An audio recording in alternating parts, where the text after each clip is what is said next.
সবাই বোঝে, ডক্টর ইউনূস বোঝেন না? এতদিন পরে বুঝেছেন। আমি কার পক্ষে? আমি কারো পক্ষে বলছি না, আমি আপনাদেরকে সত্যটা বোঝার জন্য বলছি।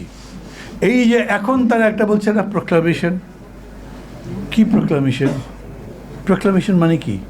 বাংলা করেন প্রজ্ঞাপন, বাংলা করেন ঘোষণা, বা যেরকম করেই বলেন এটা একটা ঘোষণাতে যেমন সামরিক আইনের ঘোষণা আসে না, এই রকম প্রোক্লামেশন আপনি দেবেন কখন? যখন একটা জিনিস ভাঙছে, পুরনো জিনিস ছেড়ে দিচ্ছেন, বলবেন এই এই জিনিস চলবে না, আর নতুন নতুন প্রজ্ঞাপন দেবেন এই এই জিনিস চলবে। যখন ভেঙেছে তখন চুপচাপ ছিলেন, বোঝেনই নাই। এতদিন পরে বুঝেছেন, কিন্তু মানুষ তো বুঝতে পারছে না। এখন তারা এটা করতে চাচ্ছেন এবং সেইটা নিয়ে সরকার একটা বলে, তারা আর একটা বলে। এরপরে সরকার সবশেষে কি বলেছেন? সমস্ত রাজনৈতিক দলগুলোর সাথে কথাবার্তা বলে একমত হয়ে আমরা প্রজ্ঞাপন দেওয়ার চেষ্টা করব। সব দল একমত হবে? হবে? কমাতে পারবেন না, আপনি পুলিশ ঠিক করতে পারবেন না, ছিনতাই লুটপাট শুরু হয়ে গেছে না, কিছু করতে পারেননি তারা। সিভিল অ্যাডমিনিস্ট্রেশন ঠিক করতে পারেন নাই, কোনো জায়গায় পারছেন না, যখন তাড়াতাড়ি ভোট দিয়ে দেওয়া ভালো।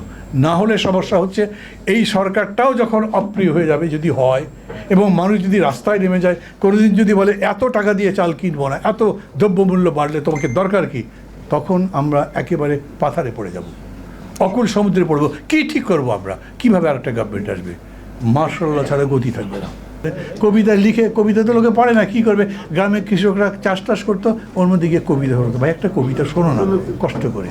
তো এইরকম তাই বাটন রাসেল নিজের বই বিক্রি করবার জন্য বলতো, বাটন রাসেলের বই নাই আপনার দোকানে, এটা কীভাবে হয়? তো আমাদেরকেও এরকম মনে করতে হবে, একটা টিম, আমরা যারা মানুষকে সজাগ করবার, জাগ্রত করবার জন্য এইরকম একটা কর্মসূচি নেব।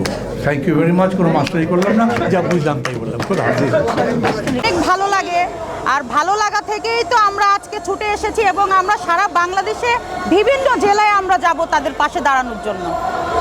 এবং বৈষম্য শিকার যে যেখানেই হবে, আমাদের কাছে লিখিতভাবে অভিযোগ দিলে আমরা সর্বদাই আমরা আইনের সাহায্য দেওয়ার জন্য আমরা প্রস্তুত থাকব।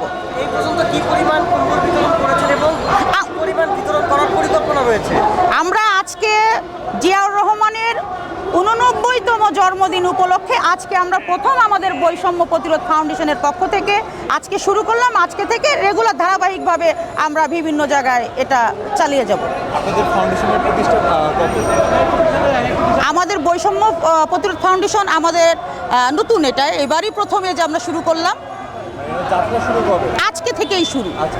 আজকে থেকেই শুরু, জি, রেজিস্ট্রেশন হয়ে গেছে, জি। এজন্য আজকে থেকে আমরা জিয়াউর রহমানের জন্মদিন উপলক্ষে আজকে আমরা শুরু করলাম।